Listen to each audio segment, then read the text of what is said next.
Today, January 24, 2026, Kashmir is swallowed by abnormal, almost apocalyptic snowfall, one of the heaviest in decades, striking after a long, dry winter like divine punishment.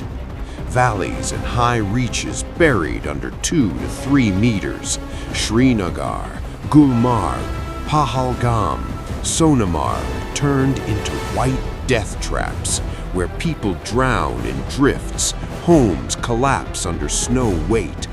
Over 1,000 villages completely cut off, roads erased by avalanches, national highways buried, rescuers can't reach, tourists and locals trapped for days without food, fuel, or warmth.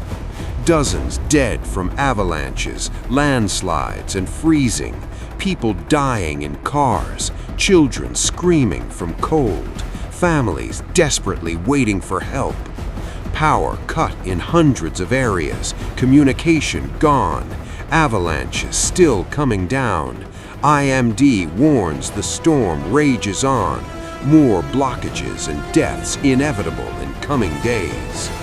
This is not snow, it's tragedy, ruined lives, isolated villages, tourists fighting for survival.